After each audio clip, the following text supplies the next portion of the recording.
checking out the brand new iPhone 6s and also the iPhone 6s Plus. Now I picked up the new rose gold color for the iPhone 6s. Thought it looked a little fancy. I wanted to check it out in person and thought you may want to check that out as well. Now again, I picked up the iPhone 6s Plus. Now that one I picked up in space gray. Now by first looking at the new iPhone 6s and 6s Plus, you probably are thinking that they look the same just like previous generation models, the 6 and the 6 Plus, and that is pretty much true. They look identical to each other. The only difference outside of it, the way you can actually tell them apart, is going to be with the new little tramp stamp S on the back of the iPhone. So if you see that little S on there under iPhone, you'll know that they have an iPhone 6s or 6s Plus. Now everything that has changed on the iPhone 6s and 6s Plus takes place internally. So it's rocking now a A9 chip with 64-bit architecture and also an embedded M9 motion coprocessor. And now with the iSight camera, it's now improved from an 8 megapixel to a 12 megapixel iSight camera. Alright, so here's a quick little sample video of 4K recording at 30 frames per second. Now, better turn this off before I get any copyright. Anyways, so it's recording at 4K at 30 frames per second. This is going to be on the iPhone 6s Plus.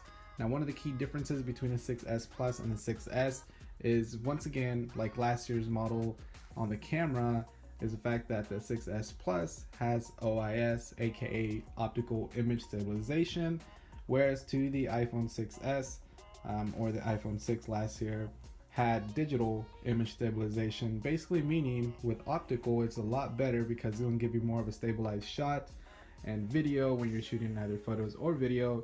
So if you are shaky, it actually smooths it out because the camera actually has little movement inside, and whereas to the iPhone 6s it has digital image stabilization, so it relies on software instead of physical hardware. Now here's some samples of the camera quality.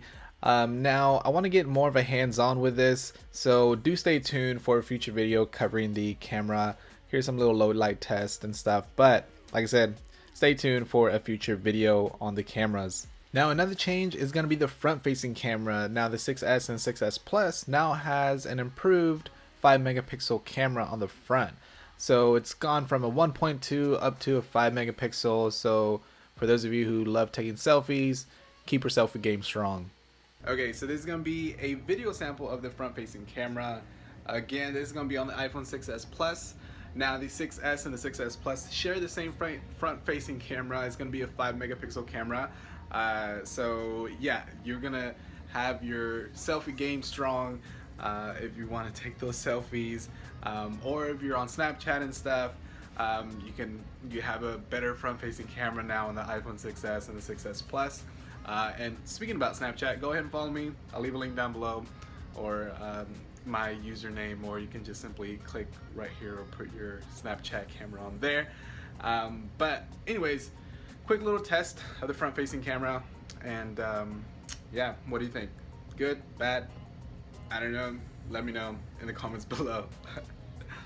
Now when it comes to the cameras, you do have some new little features, things like live photos. So what this does is when it's enabled, it actually takes a short little clip before and after the photo, and that way you have sort of an animated photo, aka live photo.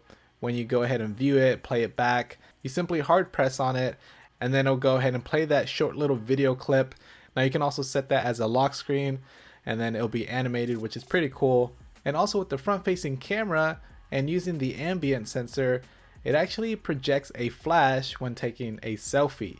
So this will help you take those selfies when you are in low light conditions, which is pretty cool. The ambient sensor actually changes the color so that way you can have more of a true tone color at the end when you take that selfie. Now one noticeable difference is going to be Touch ID. It actually is a lot faster now. It will read your fingerprint a lot quicker. Now when you go ahead and unlock your device, you barely have any time to glance at the lock screen anymore because it's that quick. Now speaking of quickness, with the A9 processor in the new iPhone 6s and the 6s Plus, It's actually going to be 1.5 times faster than the previous generation. And as you see here on Geekbench, comparing the iPhone 6s Plus versus the last generation 6 Plus, it scores a 2329 single core score and a 4041 multi-core score, basically being 1.5 times faster than the last generation model. Now, one of the biggest changes, and probably my most favorite change with the iPhone 6s and the 6s Plus, is its new 3D touch display. So it's going to have a Retina display still, but now it has 3D touch. And if you're unaware of what that is, basically the display is pressure sensitive. So the harder you press, the more options you get. So just imagine a right click for your finger. So when it comes to your home screen, for example, you will be able to press harder on an icon, and then depending on the certain application, it will give you more options. So I think that's pretty cool. Now, third-party apps will be able to take advantage of this. You just have to wait, of course, till they get updated. Now, this also works in applications depending on the app, but if you want to see a future video, let me know in the comment section below. But anyways, guys, that's pretty much going to wrap it up for this quick little unboxing / first impressions and hands-on with the new iPhone 6s and 6s Plus. Now, if you do want to see future videos covering what is all new, or a more in-depth of the new 3D touch, or other things, camera tests, comparisons, and everything like that, let me know in the comment section below, and also hit that like button as always to let me know that you enjoyed the video and that you want to see future videos covering the iPhone 6s and the 6s Plus. Now, if you're not yet, follow me on social media like Facebook, Twitter, Google+, or Instagram.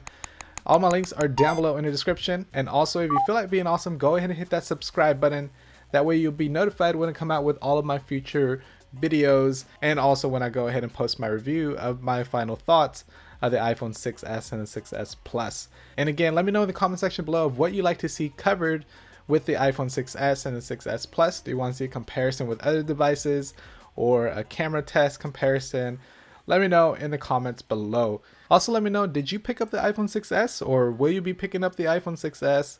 And if so, what color and storage? Anyways, guys, as always, thanks a lot for watching. Appreciate your support very much. And I'll catch you all on the next one. All right? Peace.